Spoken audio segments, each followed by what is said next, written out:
Hey guys, we have two more problems to do in the Module 3 review, and this one is on page 58. I am given a graph and I'm asked to identify the pieces of the graph. So the first thing they want to know is for me to label the X-intercepts, and there are 3 of those. And if you look at this graph, they are the red dots right there. Those are X-intercepts. So I have one at -1, at +1, and 3. At -1, +1, and 3. The Y-intercept is this green dot, and it's crossing. It's not 4, it's just under 4, so we're going to say at 3. The Y-intercept is +3. Then I'm asked for increasing and decreasing intervals. So let's take a look here. This is a tricky one. The graph is climbing up to this point, and then it climbs to this point. Actually, it starts climbing down here, and then for this interval in here, it is decreasing. So you sort of have to break that graph up and realize where it's falling and where it's rising. So here at this point, this is X is 0. So up to that point, it's increasing. Even though its end behavior is showing a downward turn. Remember, we're looking at left to right, so it's climbing from left to right.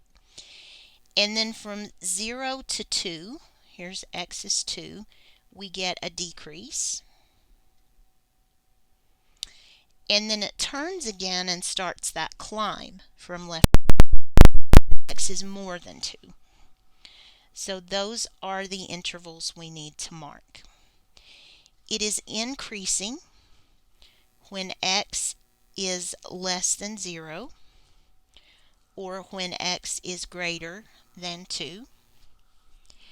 And it's decreasing when X is more than 0, or 0, and less than or equal to 2. So that's just talking about where it's climbing and where it's falling.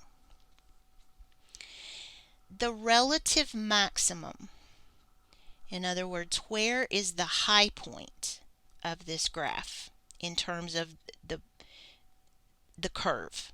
Not this high point, but where is there a curve that has a high point? And that happens at +3. Again, that is at that Y-intercept, at the peak. And there's a valley, there's a dip that is happening down here when Y is -3. The Y is down here under the x-axis. Again, you should not have that on the test. This is just practicing with the graphs. All right, number 11, they want us to graph the function f of x equals x squared minus 9, and then determine if it has symmetry. So the first thing I want to do is to find my intercepts to put on my chart. So to get the x-intercept, I'm going to take the function, and let me turn the color to this one. So f of x equals x squared minus 9. And if we want the x-intercept, that means that y is 0. So 0 equals x squared minus 9. And we're going to move the 9 over to this side and cancel. So x squared is 9. Let's take the square root of 9, So X can be a positive 3 or a negative 3. So we have two X-intercepts. We have one at positive and negative 3. And let me go ahead and put that over here. We have positive 3, 0 and negative 3, 0. To get the y-intercept, we're going to do the same process, and we're going to let x be 0. So y is 0 squared minus 9. Y is 0 minus 9. Y is negative 9. So at 0, the y value will be negative 9. And let's see if we can graph with just these. I think we can. Alright, so 3, 0, that's over 3. No movement up or down. And then negative 3, 0. No movement up or down. And then 0 down to 9. And I'm one short. I gotta go on down one more. So here comes the graph. And it's a parabola that opens upward. It's a smiling parabola because the x value is positive. And yes, it is symmetric. It has symmetry right here.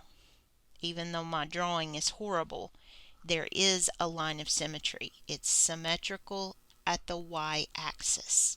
That's the mirror that we could put in there. Okay, number 12, they want me to graph 3, 0 with no y-intercept. So that would be here. And I'm assuming that they just want, let me look at the book. I don't really get the point of that, but okay, yes, what they're trying to show me is if there is no y-intercept, then that means that this is a line that looks like this. Okay. And if there is no x-intercept, but the y is right here, sorry, wrong side of x, it's negative 2. There's no x-intercept, that means that we have a horizontal line. I think that's all they're trying to show us.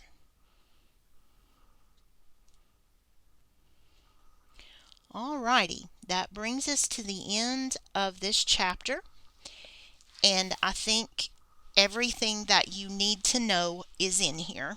Some of it you don't need to know, and the terms I think are most important. If you do your flashcards, you'll be fine. You don't have to worry about these weird problems, even like that one. I wouldn't worry about. This one, number 9, is a good one. Number 8, I would not worry about. Number 7, I would. I think that's a fair one for the test. Although it's tough, it's not the easiest one in the world. I think it's fair game. Alright guys, I will see you in the next class, and if you have questions over any of this, please don't hesitate to let me know. Have a good day.